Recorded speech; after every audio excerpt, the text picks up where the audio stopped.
is broken. Don't ever forget you're golden. I will find a light in your soul. I'll be there. हे what's up guys सबैजनालाई स्वागत छ technical GC च्यानलमा। It's me Anuj, मेरो नाम चाहिँ अनुज र म फेरि पनि टेक्निकल जिसीको नयाँ फ्रेस भिडियोसँग आइसकेको छु। साथीहरू, के तपाईँको मोबाइलबाट पनि हजुरहरूको केही इम्पोर्टेन्स फाइल्स अथवा फोल्डरहरू डिलिट भएको छ, केही इमेजेस अडियो अथवा भिडियो डिलिट भएको छ र हजुरले चाहिँ त्यसलाई रिस्टोर गर्न चाहनुहुन्छ भने हजुर चाहिँ एकदम सही ठाउँमा आउनुभएको छ। किनभने आजको भिडियोमा हामीले रिभ्यू गर्नेछौँ एउटा यस्तो एप्लिकेसनको बारेमा जुन एप्लिकेसनको युज गरेर हजुरले आफ्नो मोबाइलबाट डिलिट भएको जुनसुकै पनि इमेजेस भिडियो अथवा फाइल्स फोल्डरहरूलाई चाहिँ इजिली रिस्टोर गर्न चाहिँ सक्नुहुन्छ। साथीहरू, यो भिडियो सुरु गर्नुभन्दा पहिला चाहिँ म यो एप्लिकेसनको बारेमा केही स्पेसिफिकेसन, यसले काम गर्ने तरिका र यसको रिक्वायरमेन्टहरू चाहिँ म टोटल हजुरलाई चाहिँ सम्झाइदिनेछु। साथीहरू, यो एप्लिकेसनले चाहिँ एउटा रिसाइकल बिन क्रिएट गर्छ है। यदि हामीले चाहिँ केही फोल्डर अथवा केही डिलिट गऱ्यौँ भने चाहिँ त्यो डिलिट गरेको चिज चाहिँ त्यो रिसाइकल बिनमा गएर बस्छ र हामीले चाहिँ रिसाइकल बिनमा चाहिँ इन्टर गऱ्यौँ भने चाहिँ हामीसँग चाहिँ एउटा दुईवटा अप्सन हुन्छ। हामीसँग चाहिँ दुईवटा अप्सन हुन्छ, एउटा चाहिँ डिलिट हुन्छ र अर्को चाहिँ रिस्टोर हुन्छ। यदि हामीले चाहिँ त्यो फाइललाई या फोल्डरलाई पर्मानेन्टली डिलिट गर्न चाहन्छ भने चाहिँ हामीले चाहिँ डिलिटमा क्लिक गर्नुपर्ने हुन्छ र यदि हामीले चाहिँ फेरि पनि त्यो फाइल फोल्डर इमेजेस भिडियोज अथवा जे पनि छ होइन त्यो डिलिट भएको त्यसलाई चाहिँ आफ्नो मोबाइलमा फेरि वापस जस्तो थियो त्यस्तै ल्याउन चाहन्छ भने चाहिँ हामीले चाहिँ रिस्टोरमा क्लिक गर्नुपर्ने हुन्छ। सो साथीहरू, यो थियो सबै ट्रिक हामीले चाहिँ यो भिडियोमा चाहिँ म सिकाउने छु है, यो सबै ट्रिक चाहिँ। सो साथीहरू, तपाईँ पनि यो ट्रिकलाई चाहिँ जान्न चाहनुहुन्छ र आफ्नो डिलिट भएको फोल्डरहरूलाई चाहिँ रिस्टोर गर्न चाहनुहुन्छ भने चाहिँ तपाईँहरूले चाहिँ यो भिडियोलाई चाहिँ अन्त्यसम्म अवश्य पनि स्किप नगरिकन चाहिँ हेर्नु होला। सो साथीहरू, अब भिडियो सुरु गरौँ है त। त्यसको लागि साथीहरू सबैभन्दा पहिला हामीले सधैँको जसरी नै जानुपर्ने हुन्छ प्ले स्टोरमा है। र प्ले स्टोरमा गएर चाहिँ एउटा एप रहेको छ जुनको नेम रहेको छ डम्पस्टर भन्ने है। डम्पस्टर हेर्न सक्नुहुन्छ, एउटा डस्टबिनको लोगो आइसकेको छ र हामीले चाहिँ त्यहाँ क्लिक गर्नुपर्ने हुन्छ र एउटा यस्तो खालको इन्टरफेस चाहिँ हामीले चाहिँ फेस गर्छौँ। हामीले चाहिँ यसलाई इन्स्टल गर्नुपर्ने हुन्छ। यदि तपाईँले चाहिँ अलरेडी इन्स्टल गर्नुभएको छ भने चाहिँ नगर्दा पनि हुन्छ। हेर्न सक्नुहुन्छ 11.27 MB छ र यो एपको कुरा गर्दा चाहिँ साथीहरू यो चाहिँ 10 मिलियन डाउनलोड्स भइसकेको छ र 4.2 रेटिङ रहेको छ, जुन चाहिँ निकै नै राम्रो हो। र तपाईँले यहाँ हेर्न देख्न सक्नुहुन्छ रिड मोरको अप्सनमा क्लिक गरेर तपाईँले चाहिँ यो एपको बारेमा चाहिँ अरू विशेषताहरू पनि जान्न सक्नुहुन्छ है।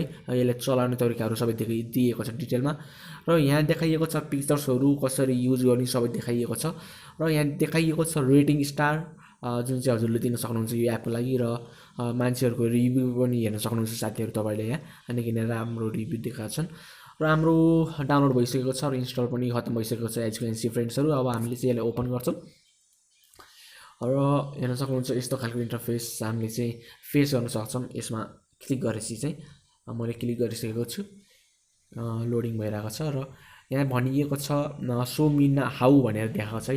हामीले चाहिँ त्यहाँ क्लिक गर्छौँ र एरोमा क्लिक गर्छौँ र टिकमा नि क्लिक गर्छौँ र हाम्रो चाहिँ यस प्रकारको चाहिँ एउटा इन्टरफेस फेस गर्छौँ हामीले चाहिँ। तपाईँले चाहिँ यो पढेर सबै पढेर चाहिँ आई एग्रीमा क्लिक गर्नु होला, किनकि पढ्न चाहिँ निकै नै जरुरी हुन्छ है। र म चाहिँ यहाँ डिलिटमा क्लिक गरिदिन्छु र नेक्स्टमा क्लिक गरिदिन्छु र ओकेमा क्लिक गरिदिन्छु, कन्टिन्यूमा गरिदिन्छु, एलाउ। र साथीहरू, यहाँ चाहिँ निकै नै सेटिङहरू पनि हेर्न सक्नुहुन्छ। यहाँ चाहिँ अपग्रेड गर्नु पऱ्यो भने चाहिँ तपाईँले अपग्रेडमा क्लिक गर्न सक्नुहुन्छ र एम्प्टी डम्पस्टरमा क्लिक गर्नु पऱ्यो भने चाहिँ तपाईँले चाहिँ यहाँ जुन पनि डिलिट भएको फोल्डरहरू थियो त्यहाँबाट चाहिँ पर्मानेन्टली डिलिट हुन्छ। र प्रुफको लागि चाहिँ साथीहरू म चाहिँ देखाइदिन्छु। म चाहिँ फर इक्जाम्पल मेरो फाइल म्यानेजरमा गएँ है त। फाइल म्यानेजरमा गएर चाहिँ मैले चाहिँ यति मैले चाहिँ यो डिलिट गरेँ है त। ल, मैले यो डिलिट गरिदिएँ अनि अर्को चाहिँ यो भिडियो डिलिट गरिदिएँ है त। मैले जुन चाहिँ सुट गरेको थिएँ यसलाई चाहिँ मैले डिलिट गरिदिएँ, हेर्न सक्नुहुन्छ है त। मैले दुईवटा, एउटा चाहिँ त्यो अघि युट्युबको पिक्चर भएको र एउटा चाहिँ अहिलेको भिडियो डिलिट गरेको छ है त।